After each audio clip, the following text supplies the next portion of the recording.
Welcome to podcast number 4 of the Mandarin Blueprint podcast, the podcast number 4 of the podcast. This is Spring Festival week in China, which is a special week because everything shuts down, but it also is like a time for family. There's a big, what they call Chunyun, which is when everybody moves around the country in incredible numbers. It's like the biggest transportation in 1 week, I think, anywhere in the world. Oh, yeah, definitely. You definitely don't want to travel around China in Spring Festival. It's pretty tough. Yeah, it's like the one time of the year, I guess, where you have to be with your family. You know, it's kind of like Christmas. Yeah. And it's what everyone looks forward to for the entire year. It's like, well, the way Christmas works in my family is how I imagine it works in my girlfriend's family, where it's like, oh, I could just eat and drink constantly, and I won't feel any guilt whatsoever. Yeah, because that's what you're supposed to do. Well, and everybody's not working, so it's like, what are you going to, it's like during a normal week, you'd be like, well, I shouldn't be doing this because I have other responsibilities. But in Spring Festival week, the whole country is doing the same thing. So everybody's just hanging out with their families. It's a really nice time, actually. Have you ever been, with a Chinese family during the Spring Festival celebrations? Well, I mean, my girlfriend and I spent it together, just me and her, once. Like my first year in China, but that doesn't really count, Yeah, sure. So this is my first year where I'm doing a proper Chinese New Year. I'm going with her family. Right. And where do they I'm live really again? Looking forward to actually.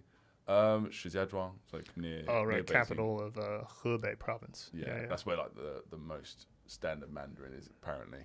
Yeah. Their natural dialect is 91% Mandarin, which is one of those things where I'm like, that's awesome, but it's also amazing that it's not 100%. There really isn't anywhere where it's actually 100% Mandarin, but Mandarin has the most connections to almost, there are some dialects on the East Coast around Fuzhou that are a bit crazy and nothing like Mandarin, but most of the dialects, at least, they connect to Mandarin to some degree. So if you learn Mandarin, then learning the dialect is actually quite easy from there. I've never consciously tried to study Sichuanese, but I can understand it now.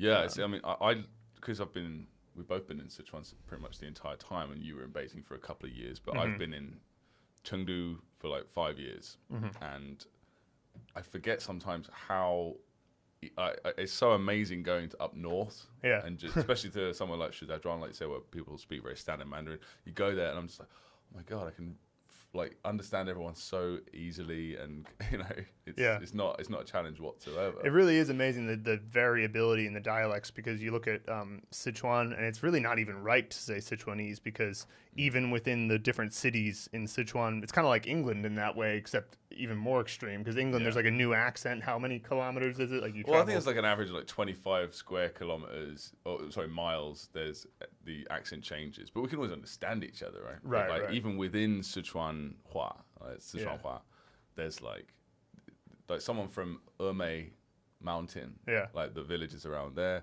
would not necessarily understand someone speaking the local Chengdu dialect. Right. It's, even though they're both part of Sichuan, it's crazy. And there's even a standard sort of Sichuanese in a sense, because I remember one time I was teaching drums at a high school, and the teacher was a young guy around my age, and he was just sort of the coordinator for the whole music program. And I heard him on the phone, and it was funny. I was like, I've never understood Sichuanese so perfectly, because he was speaking it in such a standard way, because it's kind of professionally. So it was like professional Sichuanese. And usually people will just, in professional situations, they'll just speak Mandarin. But, they're within the school. I'm sure he was just talking to somebody somewhere else in the school. And it was really interesting, because I realized if you're listening to, there's an old woman in my apartment complex that takes care of the bikes, and I still can't understand her. No chance. She's like, whenever she speaks, I'm like, oh, you're not from Chengdu, and the way that you... And she doesn't understand Mandarin either. I'll speak Mandarin back to her, and she'll just be like, I don't understand you. Yeah, she's had a tough life, that one. Yeah. So there's a lot of variability there. So anyway, Spring Festival week, it's very special time. I really appreciate a lot of the traditions on Yuan Xiaojie, the final day. They will send out these lanterns over Jiuyanqiao, which is a pretty famous spot in Chengdu, and it's quite beautiful. It's really nice to watch all those lanterns go up in the sky. And everyone's supposed to stay up all night, set off fireworks and those bangers and stuff, and get foreigners drunk That's basically that's pretty much going to be the goal of my girlfriend's family. Is just going to be, can we get this Lao Wai drunk? Let's see. Yeah. So that's definitely a thing that you run across. 灌醉. Yeah. Basically force someone to get drunk in a social way. Have another. Another one they'll use is 不醉不归. And 归 in that case means return. So like it's a little bit more of a formal way. Normally people just say 回, like 回来. That's what they'll say to mean to come back. But 归 is a bit more of a written way of saying return. So it's sort of a turn of a phrase, 不醉不归. So if you're not drunk, you can't go home. Yeah. That's kind of an interesting little thing they'll do, especially around Spring Festival. Yeah, it's all in good fun. And they're not going to succeed anyway, so they always just end up getting more drunk than me. Yeah. That's a thing called 酒量. That's what they'll call that. How is your 酒量? Which means like how much. 量 literally means quantity, so alcohol quantity, and you can just say it directly, like how is your alcohol quantity? So it's like basically asking how much can you handle. And I tend to be like, it's more than you. So anyway, for sure. So let's get into some questions from this week. We have some questions from the email, questions from the comment section of the Mandarin Blueprint Method course. As always, it's if you're the first time listening to the podcast, just a brief explanation. The Mandarin Blueprint Method course is our approach to learning Chinese that really breaks things down from its very basics, the basic character components, into Chinese characters, into Chinese vocabulary words, into grammar. And so it's sort of a linear integrated system. And it's a pretty innovative system. It's new. It used a lot of mnemonic visualization. And so people have questions. They want to know, and they also leave a lot of comments of their suggestions because it's a very flexible system. So when we're answering these questions, if at any point you feel like, what are these guys talking about? Just remember on the website. Yeah. So you can go check those out. And you can do a free trial too. So if you want to check out the actual course. It's actually a 10-day free trial. So it gives you a lot of chances. Really 10 days definitely enough to dig into it and figure out what it's all about. So we have people learn over 100 characters in 2 days. Reading, writing, listening, and speaking. So it's if you want to learn quickly, that's kind of the way to do it. Cool. All right. So first comment here is from Jim Awofadeju. Well, I don't know if I'm pronouncing it, but Jim A. He's left us a lot of comments. He's probably going crazy every time I mentioned him in my podcast, the second one we did, and I was just like, I think I've got that right, and I probably haven't. But he said the prop I chose for R, which is a prop, is the physical representation in your mind of a character component. So it's usually a normal, everyday 3D object that you imagine to represent it. Yeah. And R is number 2, and it's 2 lines on top of each other. And he's imagined that to be a pair of socks. Something that, because we suggest that, don't we? Something that comes in pairs. Right. One sock is on top of the other. Yeah, one is on top and the other is on the bottom. Right. So that sounds fine to me, although the idea of you don't actually have to have 2 of them necessarily. You could just have a sock because it comes in 2s. You could. Or you could have your actor wearing socks as well, and they're like brightly coloured. Yeah. And they're like slipping over and stuff like that. Sure. But it sounds fine to me. Or even ideally, you could imagine, whenever you're doing this method, you want to say, okay, here's a prop, which is a pair of socks. Okay, fine. Is there anything you can do to make it more personal or make it stick out a bit more? Yeah, if it were just a pair of regular old black socks or something, might be a little bit hard to remember, but you can either you can just make something up, like make them crazy rainbow long tube socks or something, or you can remember if for whatever reason you have a pair of socks you find particularly memorable. I actually, this is how it works, like just now popped into my mind, when I used to play youth football as a kid, we had to wear these long white socks because it was a part of the uniform. And so I remember always they went up to my thigh. And so that could be my personal connection to it. So there's always a chance to make it a little bit more personal. If you make it more personal, by definition, that's going to be more memorable because you've already created a memory about it. The memory's already there. So you're just connecting the Chinese to that memory that's already been established. So that's how learning usually works. Yeah, and that's the power of this method as well. So whenever you can do that, don't force yourself to do it if you find that you can't. But it's really, really going to improve your memory of that thing that you're trying to learn. Absolutely. All right. So next we have a scene from Ryan Smith. Ryan has submitted a lot of scenes to us, and so we really appreciate it. And I'm sure that the people who are on the course really appreciate it as well, because the more sample scenes you can see, the easier it'll be for people. And I must say, I appreciate the commitment, because he goes into a lot of detail. I hope he doesn't feel obligated to do that. Because we prefer, and he's not doing it for his own benefit, because we prefer that people don't write down their stories. But it looks like he's just trying to help out. He's just trying to share his ideas, and a lot of them are great as well. So let's go for the first one. Yeah, sure. So what I like about how Ryan does this is that he first just lays out his sort of ingredients for the scene. Because whenever you do a mnemonic scene, you have to say, okay, what represents the vowel sound of the pinyin? What represents the consonant sound? What represents the Mandarin tone? Everybody knows Mandarin's a tonal language. What represents the character components? And then what does he connect to the keyword? So the location is, he says, my friend Anil's balcony. The actor, my friend Marcos. The props are horse and a Rolling Stones mouth. So the reason why he chose my friend Anil's balcony is because this pronunciation is ma, and it ends in a. His friend's name is Anil, so perfect. There's the connection there. And Marcos is his friend representing the M. So ma, M-A. Marcos represents N. Anil's balcony represents A, and the fact that it's fifth tone, because the balcony is sort of a separate room. Normally it's fifth tone by itself doesn't happen that much, so that's a good choice by choosing the balcony. So he says his keyword connection is Sniffles the Looney Tune, who always asks an endless stream of questions, because ma means a yes or no question. When you see ma at the end of a sentence, that's what it's indicating. And so that's a good connection. I love that. Yeah, so it's okay if you can. Most of the time, you're going to try and use what you have to so you're going to use the props and the actor and the location, combine them in a certain way that represents the meaning. But sometimes you can't do that easily, or you haven't got any inspiration to do that. So you can bring in things that directly represent the keyword for you. So Looney Tunes character, I actually can't think of who that is. The Sniffles. I would be obsessed with Looney Tunes when I was a kid. I can't think of Sniffles, but anyway. Yeah. Well, that's what's great about it is it only has to connect to you personally. Yeah. So anyway, so let's read the scene here. Sniffles the Looney Tune is bugging Marcos with an endless stream of questions while sitting out on the balcony of Anil's. He's asking so many questions that he can't keep up with them himself. So his face splits in two. He's a Looney Tune. This is perfectly plausible. With one copy taking on the appearance of the Rolling Stone mouth, both mouths still asking endless questions, but now in stereo.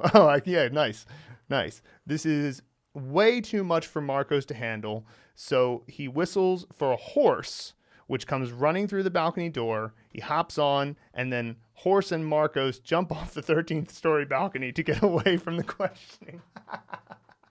Yes, I love this scene on so many levels. Any initial comments? It's great. He's ticked all the boxes. It's very memorable, and it's not... a lot of people, when they're starting out, they add in a lot of extraneous stuff. They don't like stuff that doesn't need to be there. Just because they think that's what they need to do. They need to make it more flavorful, but he hasn't actually done that. He's just used what he has, and he's combined it to make the meaning very clearly of asking questions. Right. What this character represents. It's basically the question mark for yes and no questions. Perfect. So there were a couple things in this scene that I really liked, because he's essentially using the special effects. And special effects are essentially, or script triggers. We'll call them either a script trigger, which is like to give you inspiration for an idea of how to represent the keyword, or a special effect to help make the scene more memorable. But effectively what these are just the memory athlete techniques, which I think was something that you wanted to comment about. Yeah, so we've added that as our own sort of flavor to help people out when they're having trouble. So special effects are things that you don't actually have to do. They just enhance what's already there. Right? Yeah. So there's loads of different things that we've added in based on research from these memory athletes. So for example, slow motion is a huge one. Sure. So if you've got loads of things you're trying to imagine and trying to create a false memory, that can be tough, right? So if you slow everything down, makes it easy to process it, sort of like Matrix style, the bullet time.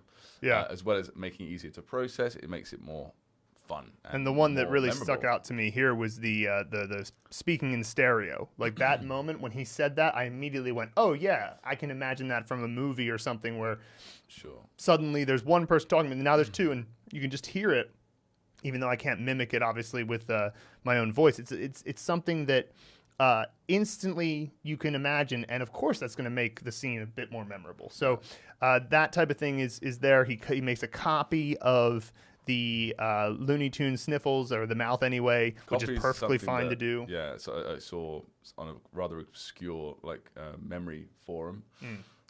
So the reason why we added it in is because it doesn't mess around with, if you're making a copy of your actor, right, you're not going to get confused and think, oh, what's that other person doing here? But if you added like a random person, you might think, what does that person represent? And it'll confuse you later on when you try and recall the scene. Right. But if you have just a copy of your actor, it's not going to mess with anything. It's still the same actor. Right, exactly. But it also gives you an extra pair of hands as well. So if you wanted to, you're a bit stumped on how to make something interact. You just have an extra copy there. A simple one for this that I always tell people about was what a lot of times when we would teach the character 话, 说话的话, that means like speech. If people were using Harry Potter as their actor to represent HU, I said double up the Harry Potter, make him do a little magic to the other Harry Potter so that he can't speak, and then have him take away the spell, and now he can speak, which is kind of a mix of making a copy and using contrast to express meaning. So that's the usefulness of a copy. Adding the extra Harry Potter isn't confusing. You're not like, why are there two? It's just no, just the fact that he's there represents HU. So that's how all this works. I should also say is that a lot of these extra techniques didn't just come from forums. They came from our own clients and just from teaching it for 3 years, for hundreds of hours online. The little problems would come up and say, oh, we could solve it this way. Right. So we've come up with about 20 of them, haven't we? These special effects that you can do. They're pretty cool. Yeah, we've had a lot. And when you realize that your own imagination is a no budget film, you can do whatever you want, and then you realize, oh yeah, I could have zooms, I could have background music, I could have all these crazy special effects, and it doesn't change the budget of my imagination. So all right, so Ryan submitted another question or another scene, but let's go back to that in a bit, just to switch to another question. So the next comment is from Robert Carver, and he was leaving this comment on the pick a prop lesson for Dai, which is a character that originally means, it has a couple of meanings, but the meaning that we had him learn was dumb. So when you could say that somebody is, there's a number of ways that people will use it. You could say, 我吓呆了. Which would mean I got scared dumb. It's sort of this resultive compliment they use a lot in Chinese.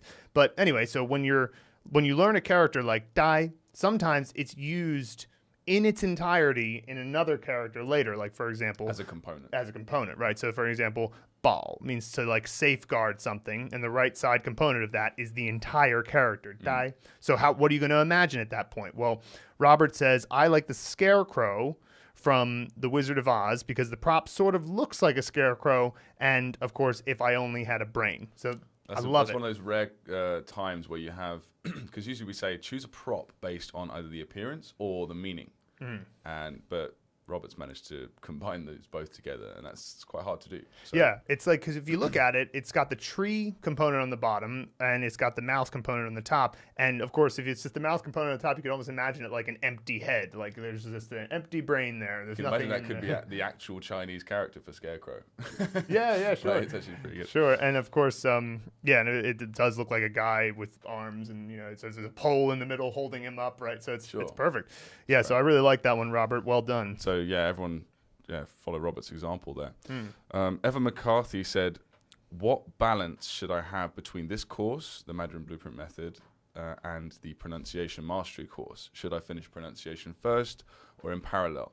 Now, I believe I actually answered that myself before, and that what we would say is basically if you are absolute zero, then try and get through the pronunciation mastery as quick as you can, get the basics, watch the main content videos, not necessarily the bonus stuff, start reviewing the flashcards, and then start the Mandarin Blueprint Method, because we actually make changes based on pinyin right? So, we're learning the pronunciations of these characters by choosing actors and sets to represent the finals and initials and stuff.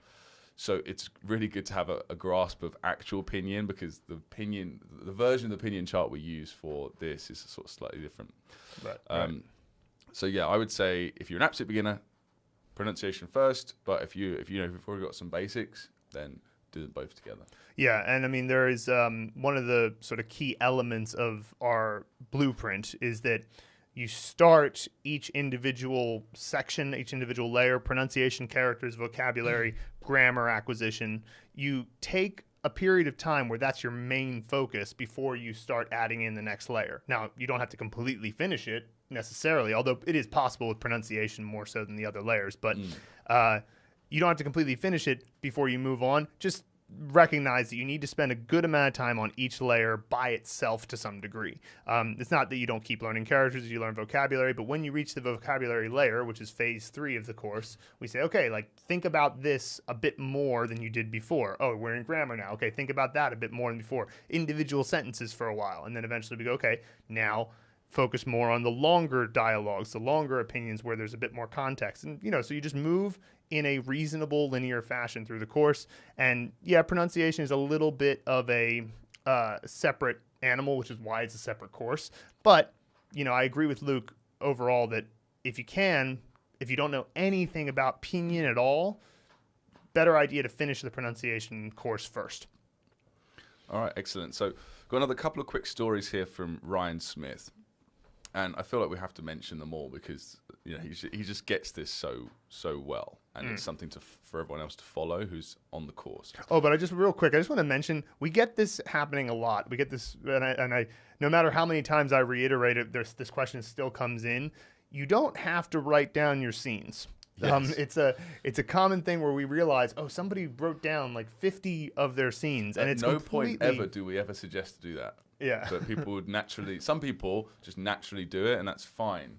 But please don't feel obligated to do it. In fact, the entire point of the whole method is so that it's to save you time and effort. Right. So if you're then spending lots of time and effort writing out the stories to remember them, that's completely defeats the object, right? So it's kind of like giving yourself training wheels on a bike. Right. Yeah, eventually you might get good enough to take them off, but if you take them off earlier, it will be like jumping the deep end a little bit. You'll get better quicker because you're relying on your memory skills and your ability to actually use the method to remember, right? So yeah. And if you're worried that you won't remember, all I would say is then how do you have any memories of things that you didn't write down? Right, because obviously you can remember things. The whole point of these methods is that they're supposed to be the techniques that make things memorable, and you're manufacturing something that is going to be a false memory, but it could be just as strong as a real memory. So if you can remember real things that happened to you without writing them down, so you can with false memories. And I will say that it's the one caveat to this is that if at the beginning you want to write down some scenes just so that you can sort it out in your head, that's perfectly fine, but just drop the habit quickly, because then you can get through a scene in like 20 seconds. And that's what you want. You want to be able to look at a character and go, I know the props, I know the actor, I know the set, I have a keyword connection here. Let me just quick think of something, boom, boom, boom. And when that happens and you're good at it, you can fly. That's the ideal situation that we want you to be in as soon as possible. I mean, it took us a while when we were first doing it, because we were sort of getting used to it from scratch and sort of building parts of it as well. But by the end of it, we were sitting there learning 50 an hour. I learned 100 characters on my last day, partially because I was like, I wanted to get 3,000. I was like, I'm gonna do it today, and I did it. I mean, like I remembered, the majority. I remembered about 90% of them, which is about because you don't remember everything, but you have the flashcards, and that's what is big part of the course. Think of the Pareto principle, 80-20 rule. Right, you're going to forget 10 or 20% of them no matter what, anyway, to a certain degree. Or so don't worry about spending an extra, 50% or 80% of time trying to memorize. Make sure you don't forget those 10, 20% of characters the first time, because it's just not worth it in the end. Right. Just go through, spend 30 seconds, maybe a minute on each character, tops, and do the best you can. And then if you're going to forget anything, Anki will tell you, or your flashcards will tell you, because you won't be able to remember that specific part. Okay, go back, fix it, move on. You know? Yeah. Anyway, I'm not saying Ryan is doing that. This just reminded us of it. Yeah. So okay. So yeah. So Ryan says, I don't have an older brother. So this is, by the way, let's figure out which the character is Xiong. Xiong. Okay, so older brother, right? Yeah. He says, I don't have an older brother, so you can't think of a representation for the keyword, obviously, straight off the bat. Neither do I. Nor does my Aunt Sharon, my XI actor for this particular character. Right. My wife doesn't have an older brother. I'm not an older brother. I really struggled to actually find a personal connection to this concept. However, I watched a bunch of anime when I was a kid, and in many of those, there's Oni-san, which is always literally an older brother. But sometimes just an older... isn't always literally an older brother, but sometimes just an older, respectable classmate. In some animes, Oni-san ends up being idolized by a younger female character, so my older brother imagery is a faceless Japanese high school senior who appears with an overly saturated backdrop in a very melodic, romantic music and wind blowing through his hair as though he's some sort of god. Yeah, I love that about I love how detailed this guy writes. Fantastic. Yeah, so for example, I couldn't think of older brother either. I don't have an older brother. I am an older brother, but I use myself in a lot of scenes anyway. So I thought of a older brother from a movie, the actual one from Home Alone. Yeah, Buzz. I think he was Buzz was the older brother, wasn't he? Yeah. So yeah, that was my way of solving that problem. He is like the epitome of the older brother for me, right? Yeah, and then one of the things that was really interesting about that scene where he's talking about the older brother, that's also a concept in China that a lot of times people will use the brother, sister, older brother, older sister, younger sister terms to refer to somebody who's not literally blood related to them. It's just sort of a term of respect sometimes, like when you're just giving a general, and so the word here, xiong, it's the first character in xiongdi, which doesn't necessarily mean you're my literal older brother. Sometimes it's just like, bro. Hey, bro, what's going on? And so it can be like, Luke could be my xiongdi, right? It's just this sort of a casual way of talking about a male friend. Yeah, so good way of handling that. Another one quickly by Ryan is, again, Grandparent's bathroom. Character, the actor rather, is Professor Dumbledore. And so that's D-U, I assume. And props, Texas Longhorns, stereotypical dreamy Oni-san. So that'll be D, as in the ordinal number. I can guess that, right? I think this one would be... This would be probably Dui. Right, yeah, Dui Huan de Dui. Of course it would. Yeah, right. Because we got the Texas Longhorns, and I like that, by the way. I didn't realize. So there's a component in Chinese, very simple. It just looks like a pair of horns.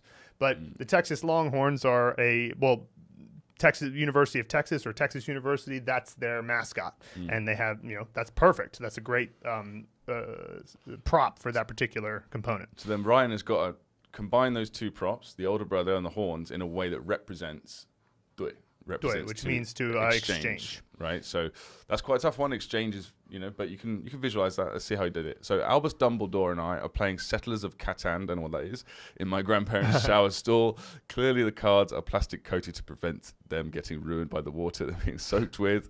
I find myself needing 2 wheat to complete my goal. So I know what they're Settlers doing. of Catan reference. I know what they do. Okay, so I offer to trade with Dumbledore. What does he want? He decides to go off the rails, and instead of game pieces, he wants little Oni-san figurines with Texas Longhorns badly glued to the top. Okay. General comment, having chosen those cigars at the very beginning, despite not smoking them more than once a year, I'm beginning to feel like an addict. It hasn't driven me to smoke. So he said for the number one sort of component, the single horizontal line, he chose cigars. Yeah. And because because that's such a common component, he's now imagining smoking cigars, and it's affecting him. Be careful with the Mandarin Blueprint method. Yeah, it'll cause drug addiction. No. Yeah, good story, good scene rather, very, very personal. One thing I would say is multiple props can possibly be an issue, but I don't think it's going to be too much of an issue here. Yeah. Because there often are double props in characters anyway. So if you imagine multiple props, you might have some sort of confusion. But I don't think that's going to be specifically a problem here. It's just something to watch out for. Yeah. Also, I know Ryan's just sort of, he's just being funny here, but it reminds me of a little general guideline that we give to people, which is don't worry about why stuff is doing stuff in your movie scenes. Otherwise, you'll waste so much. Dumbledore here in my grandparents' bathroom? Oh wait, the cards have to be plastic coated because we're in the shower. Don't worry about any of that. Obviously, again, Ryan, I know you're just being funny here, mate, but it reminds me of just something, because a lot of people in the past have done that. We've actually had people, like, I said, what's your prop for this? And it's like, well, I just created this object out of nothing. It's like a made up object. I was like, don't do that. You're not the Matrix, the architect from the Matrix. You know what I mean? Chill. Like, think of normal, everyday objects. That's whole. Again, the whole point of this method is not to show off how creative you are. It's just to efficiently get from A to B. Right. As quickly as possible. But this is awesome. Well, the water being soaked, of course, the other advantage to that is he's never going to forget this is fourth tone, because that's fourth tone takes place in the bathroom. So regardless of which set you're in, this set happens to be his grandparents' house, and that's the set that represents EI, because it's Dui, right? So, but he's not going to forget that it's fourth tone because the shower is on, and that's only going to happen in the bathroom. And that's another thing that we often, again, like we say, we keep coming up with ways to preemptively fix issues that might come up because of all the time we spent practicing this method with hundreds of clients, right? So one of the key things was people would sometimes forget. I mean, it's never happened to either of us, but they would sometimes forget. It's like, I remember everything about this character except I can't remember where we are. I seem to forget my scene, or my set, or I forget my room. I can't remember the tone. And so the way to fix that is obviously involve the location, involve the set in your scene, and that's clearly what he's done here, and that's a really good way. If you find that happening to you, anyone that's listening to this that's trying to use the method, that's a way to solve that. All right, quick question from Nassim. What is the difference between E and DR? I wonder if he was wondering what the difference would be between E and DE, just because E means one and DR means second, but essentially what he's asking about here is a ordinal number in Chinese: first, second, third, fourth, fifth.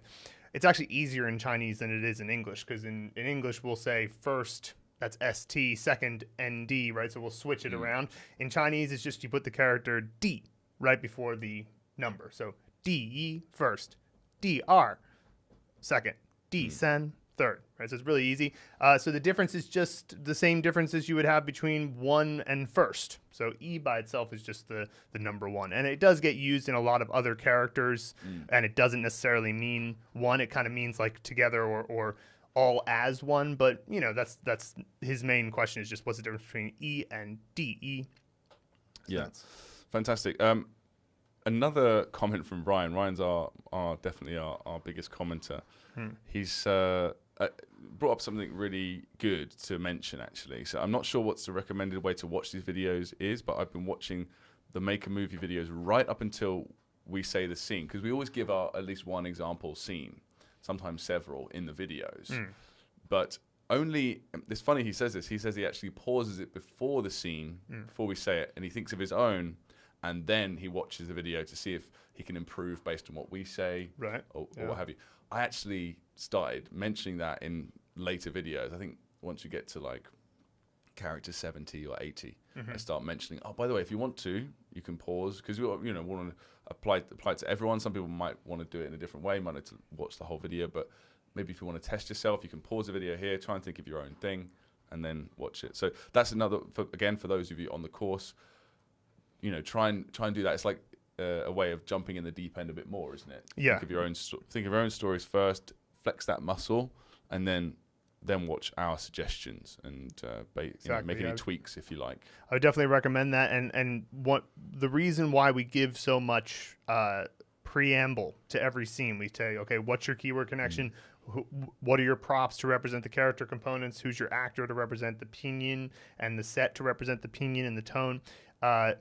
The reason we spend so much time on that in the early days is because, you want to absolutely master the method in the very beginning. So the first 105 characters, we really hold your hand. But then after that, we say, okay, you got it. Go fast as you can, right? Because if at any point you realize as you're going through the course, I got it. I understand how this works. I understand the process. I mean, it's only like a 7 or 8 step process. So that sounds complicated at the beginning, but if you do a 7-step process 30 times or 40 times, you got it. You understand how it works. And so then you can just go through them much faster. So anyway, let's listen to his scene here. I apparently screwed up buying plane tickets for multiple holidays, chief among them being Christmas, Easter, and my aunt's birthday. Not a real holiday I fly home for, but makes the scene more amusing and connects better with the actor. Again, very personal. In order to make sure I plan ahead for the next year correctly, my aunt is yelling the dates at me through a megaphone while I scratch them into the planner with a large silver cross. Why a cross? Because I won't be forgetting any religious holidays again if I plan ahead with them involved. Okay. So again, that is for... where is he? So megaphone and Christian cross, so that would be Ji, as in to plan. Right, yeah. And the keyword connection, because the meaning of that character is to plan. Bit one abstract. Of those, so he's using the daily planner, and she's shouting dates at him. So it's a Yeah. very, very memorable way to get across a fairly abstract concept. So he's really got his head around that. Yeah, I like that because plan or exchange, which we talked about earlier, they're not tangible. It's not like, oh, look, here's a book in my hand, right, or a microphone. It's something that you have to represent in some way. But clearly, a spiral-bound calendar, like you brought up, is closely related to planning. So that's whenever you see an abstract keyword, it's very tempting to go, oh, well, there's no way I could imagine that if you're feeling not too keen on the method or something. But remember, there's almost always a 1 or 2 step thought process that will get you to a tangible object or a tangible action. All right, so next is an email from Chad. He's been sending us a lot of emails this week. It's been great. He says, loving the program. I really noticed how amazing it is in the car today. I was telling my fiance about it and what I worked on today. I mentioned that I had learned Gu, which is the 9th character, I believe, in the sequence, but then realized I couldn't remember what it meant.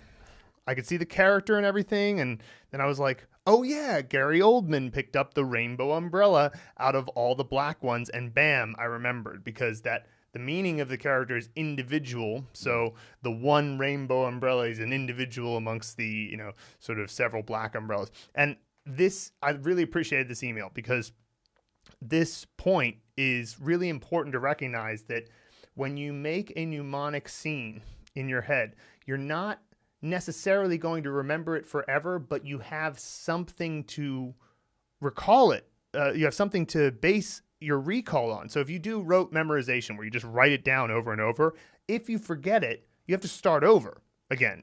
You're basically starting from scratch. But he had in his mind Gary Oldman. He had umbrellas. He had the means by which to go back and fix it. And that's something you don't have with rote memorization. Because everything's connected together. The person, the place, the objects. They're interconnected through other places in your mind and other memory palaces that we're building. Right. So this is one thing that I remember when I was doing this first, originally. That was something that I found really amazing about it as well, which is you can trigger a memory by thinking of one component of the character. You think of the props, the person, the place, and it will trigger the rest for you.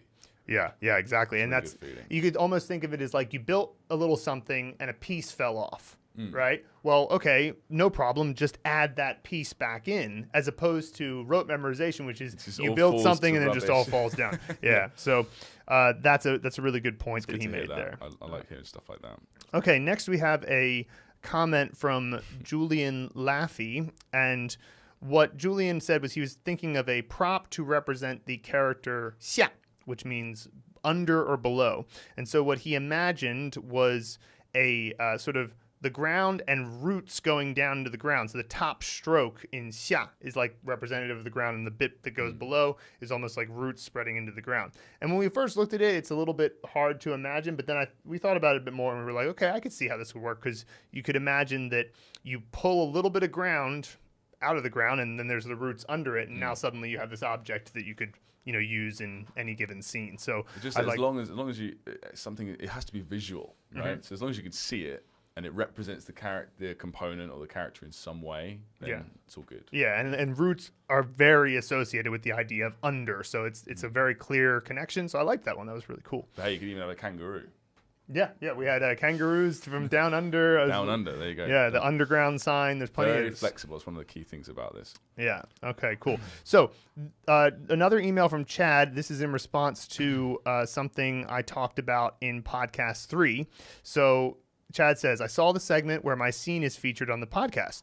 I'm off for 2 days, so we'll be catching up with the blog and podcast now. Anyway, I attached a screenshot of what I was thinking when he did the character in his mind for Tong. And so we'll put the picture in the show notes. It's kind of cool. He sort of did a little animation of what he was imagining. So one of the things that happened in that scene was that he mentioned Christopher Walken being in the scene, which is great, good representation of C. But when he talked about the props, I mentioned that I was like, I don't see where you got the props involved, because the props were supposed to be 2 umbrellas, but he only mentioned, Christopher Walken moving these wheels around. And now he sent a picture of Tong and he just did a kind of basic drawing of what he was imagining Christopher Walken doing, kind of holding these 2 wheels together. And, I can see how he pulled that off.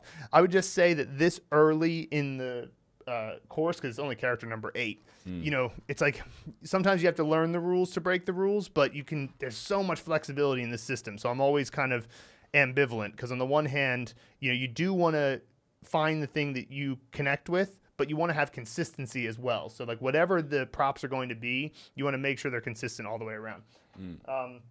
We'll keep that picture in the show notes, but continue with his email here. Phil indicated in the podcast that perhaps my choices were a bit unorthodox, and I agree that for this character they were. But during the course, you guys have told us to trust our brains. This was the very first image I got, and hearing Christopher Walken saying in his iconic voice, where'd you get this from? I wish I could do that. I know you attempted to try and do it. Has honestly worked. It's worked, he said. And this is one character I've not had to review a lot, and I've also not forgotten. So, I mean, at the end of the day, that is what you want. You want to be able to remember the character. So I just would say that, remember how that you don't see the bigger picture right now. So it is possible that if you get into the habit of breaking the rules too early, that you'll confuse yourself. But that's just a general bit of advice. It's not something that you're probably fine. And so he says, 2 days off means a lot of Mandarin blueprint pronunciation mastery and a few new characters. So I better get to my lessons. Have a great one, guys. So that's thank you very much for the emails, Chad. And you're really clearly quite into it. And he also, he was one of those people who's on the fence about it at first. He was like, should I do this? Because, there's a lot of choices online for Mandarin learning. And he said he didn't regret it at all. So it's very great. I'm glad to hear that, Chad. Yeah, so keep them coming. And anyone else who's listening, try out the course if you haven't already. And if you're on the course, please keep the comments coming. Yeah. And if you haven't signed up for the course yet, we're going to be offering for our podcast listeners a Spring Festival deal that'll be running for the period of time the Spring Festival is happening, from the time the podcast is released until the end of Spring Festival. It'll be 20% off the subscription to the course, and it's not that expensive to begin with. But hey, 20% off over a 6-month period is not nothing. So you can check out the link, the coupon code in the show notes, and we'll see you in the next podcast. Thanks, everybody. See you guys.